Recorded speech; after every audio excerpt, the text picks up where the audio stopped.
छिन्नमस्तिका मंदिर रजरप्पा। दोस्तों इसके बारे में बताया जाता है कि 51 शक्तिपीठों में से ये दूसरा सबसे बड़ा शक्तिपीठ है, जो कि हमारे पीछे आपको मंदिर दिख रहा होगा, यही मंदिर है।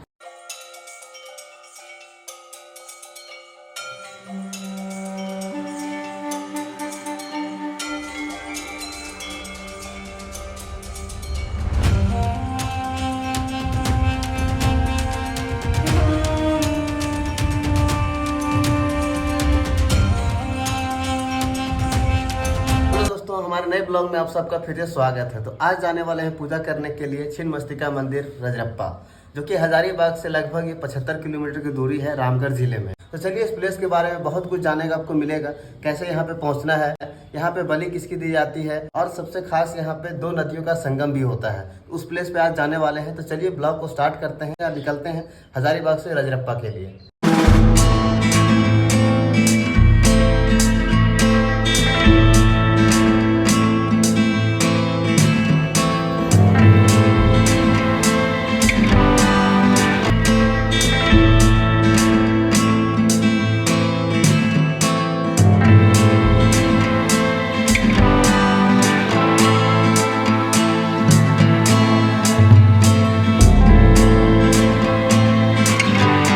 दोस्तों अगर आपको भी रजरप्पा आना है तो भारत के किसी भी राज्य से हो, अगर आप फ्लाइट के द्वारा आना चाहते हैं, रांची इंटरनेशनल एयरपोर्ट पहुंच सकते हैं, जो कि रांची से ये लगभग 80 किलोमीटर की दूरी पे है। वहां से बाय बस बाय टैक्सी आप आ सकते हैं। उसके बाद अगर आप ट्रेन के द्वारा भी आना चाहते हैं, रामगढ़ में 2 रेलवे स्टेशन है, रामगढ़ कैंट और एक बड़का काना रेलवे स्टेशन। ये 2 रेलवे स्टेशन के द्वारा भी आप आ सकते हैं। रामगढ़ से रजरप्पा लगभग 25 से 28 किलोमीटर की दूरी पे है, जो कि आप बाय बस बाय टैक्सी से आ सकते हैं इस प्लेस तक। उसके बाद झारखंड से ही हैं या फिर बिहार से हैं तो अपने पर्सनल व्हीकल से भी आप आ सकते हैं इस प्लेस पे। तो रजरप्पा किन किन साधनों के द्वारा आपको पहुंचना है ये जान गए आप। उसके बाद यहाँ पे सबसे पहले आप पूजा के लिए मेन मंदिर चले जाएं माता जी का। उसके बाद यहाँ पे और भी 7 अन्य मंदिर है जिसके दर्शन करना आवश्यक है। उसके बाद आप यहाँ भेड़ नदी किनारे बैठ जाए और नौका वाहन का भी आनंद लें। और बहुत ही खूबसूरत यहाँ का वातावरण है और बहुत ही खूबसूरत का नज़ारा है। तो फाइनली दोस्तों हम पहुँच गए हैं रजरप्पा। तो चलिए अब पूजा करते हैं। पूजा करने से पहले अगर आप स्नान वगैरह करके आते हैं तो ठीक है, और नहीं करते हैं तो भेड़ा नदी है उसमें आकर के आप स्नान करके उसके बाद मंदिर जा सकते हैं पूजा करने के लिए। तो यहाँ पे पूजा का जो टाइमिंग है वो मॉर्निंग में 4 बजे ओपन हो जाता है और बीच में 12 बजे तक भोग लगता है, जिसका प्रसादी बहुत ही महत्व रहता है यहाँ का। उसके बाद फिर शाम को 6 बजे आरती होती है। उसके बाद मंदिर क्लोज हो जाता है। तो चलिए सबसे पहले स्नान करते हैं, उसके बाद आगे बताते हैं यहाँ के बारे में। तो ये पहुँच गए हम प्रमुख नदी रजरप्पा का भेड़ा नदी के पास। और देखिए काफ़ी ज़्यादा पानी यहाँ पे साफ़ है, श्रद्धालु यहाँ पे स्नान कर रहे हैं और काफ़ी ज़्यादा भीड़ भाड़ रहता है हमेशा यहाँ पे। और देखिए जब बरसात का वक्त होता है तो ये पूरा भर जाता है पानियों से। तो चलिए जल्दी से नहा लेते हैं, टाइम भी बहुत ज़्यादा हो चुका है। तो हम नहा करके तैयार हो गए हैं और चलते हैं पूजा करने के लिए। तो पूजा के जितनी सारी सामग्री होती है वो स्टॉल में लगे हुए हैं, जा करके आप ले सकते हैं। और यहाँ पे नहाने में दोस्तों बहुत ही मज़ा आया क्योंकि बहुत ज़्यादा ठंडा था। और साथ साथ में यहाँ पे हमारे पीछे देखिए लेडीज लोगों के लिए चेंजिंग रूम बनाया हुआ है। तो चलिए अब चलते हैं पूजा करने के लिए। और हमारे पीछे देखिए ये जो नदी आपको सामने दिख रहा है गिरता हुआ, 2 नदियों का संगम होता है, भेड़ा नदी और दामोदर नदी। तो वहाँ पे ही छोटा सा वाटरफॉल का भी निर्माण होता है, तो वो लास्ट में आपको दिखाएंगे। तो चलिए सबसे पहले पूजा कर लेते हैं क्योंकि 12 बजने वाला है। 12 बजे मंदिर बंद हो जाता है, 10 मिनट के लिए भोग लगता है। पूजा की जितनी सारी सामग्री होती है वो ले लेते हैं, नारियल, बेलपत्र, अगरबत्ती, पेड़ा, ये सब कुछ इसमें डाला हुआ है। और चलिए अब चलते हैं मंदिर की ओर। यह मंदिर मनोकामना मंदिर के नाम से काफ़ी ज़्यादा विख्यात है।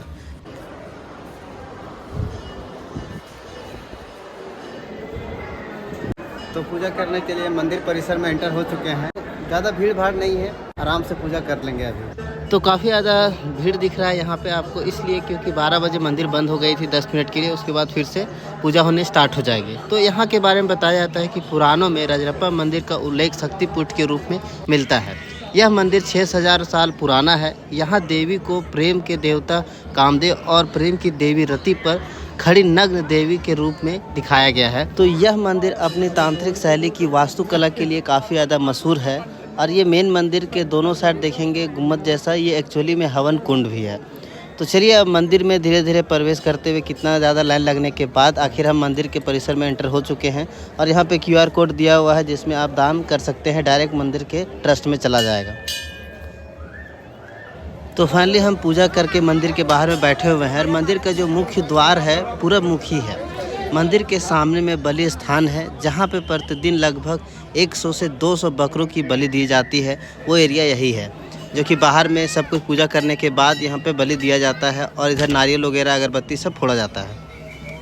तो इसके बारे में बताया जाता है कि 51 शक्तिपीठों में से ये दूसरा सबसे बड़ा शक्तिपीठ है, जो कि हमारे पीछे आपको मंदिर दिख रहा होगा, यही मंदिर है। और जो पहला है वो आसाम का कामाख्या मंदिर है। तो ये जो रजरप्पा मंदिर है, ये अपने आप में एक अनोखा और अद्भुत इसका इतिहास है। तो यहाँ के बारे में बताया जाता है कि माता का जो मंदिर है 6000 साल पुराना है और माता का जो मूर्ति है वो कमल फूल के ऊपर स्थापित है।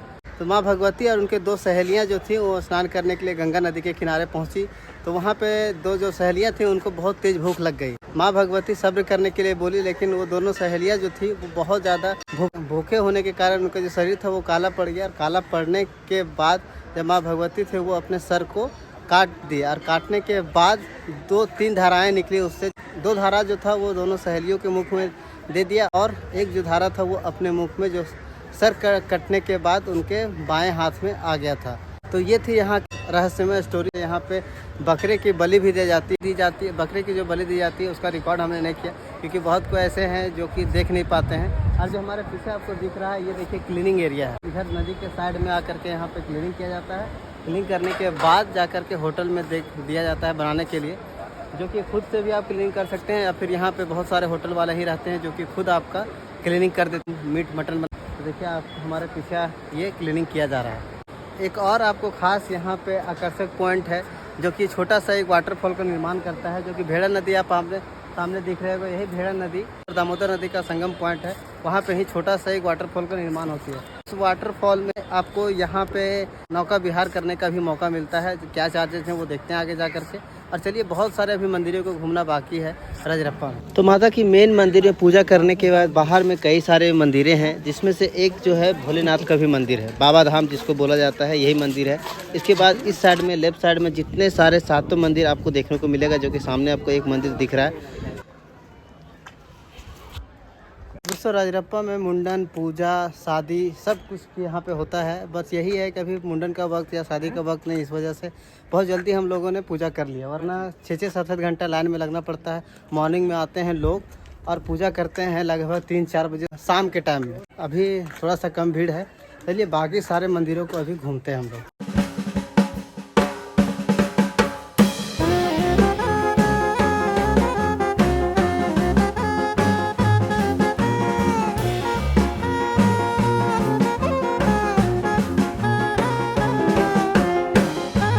दोस्तों, मेन जो माँ छिन्नमस्तिका मंदिर है, उसके अलावे यहाँ पे 7 मंदिर और हैं। तो चलिए उसके बारे में आपको दिखाते हैं। देखिए हमारे पीछे एकदम एक साइड में जो मंदिर है, माँ काली का मंदिर ये है। और यहाँ पे एकदम डिट्टो जो मेन मंदिर है उसके जैसा ही आपको ये देखने को लगेगा। और उसके बाद देखिए हमारे इसके अलावा 7 जो मंदिर है उसके बारे में चलिए एक एक करके सभी के बारे में दिखाते हैं और बताते हैं। रजरप्पा में अष्टमंत्रिका और दक्षिणी काली प्रमुख है, और इसके अलावे महाकाली मंदिर, सूर्य मंदिर, 10 महाविद्या मंदिर, बाबा धाम मंदिर, बजरंगबली मंदिर, शंकर मंदिर और विराट रूप में मंदिर के नाम से यहाँ पे कुल 7 मंदिर है, जो कि आपने सभी को देखा। माँ छिन्नमस्तिका मंदिर रजरप्पा में सभी मंदिरों को तो घूम लिए। तो चलिए अब जाने वक्त यहाँ का जो फेमस पेड़ा है वो लेते हैं। तो पूजा करने के बाद यहाँ की गलियों में आराम से घूमें, और बहुत सारे शॉपिंग करने के लिए स्टॉल लगे हुए हैं, जिसमें से कई सारे खिलौने की दुकान है, प्रसाद का दुकान है, पेड़े की दुकान है, खाने पीने की व्यवस्था है। ये सब कुछ आपको यहाँ पे ही मिल जाएगा रजरप्पा के गलियों में। उसके बाद देखिए हम जो खास लेने के लिए आए हैं पेड़ा का, जो कि काफ़ी ज़्यादा महंगा है। तो ये थी हमारी आज की ब्लॉग छिन्नमस्तिका मंदिर रजरप्पा का। तो यहाँ आने के लिए साल के किसी भी दिन आ सकते हैं आप। यहाँ पे रेगुलर पूजा होती रहती है। और जैसा कि टाइम आपको बताया, मॉर्निंग में 4 बजे से 12 बजे भोग लगता है। अगर आप इतने ज़्यादा खुशनसीब होंगे तो माता का प्रसाद जो है, माता का जो भोग है वो ले सकेंगे आप भी। तो चलिए नेक्स्ट वीडियो में फिर से आप लोगों से मिलते हैं। धन्यवाद।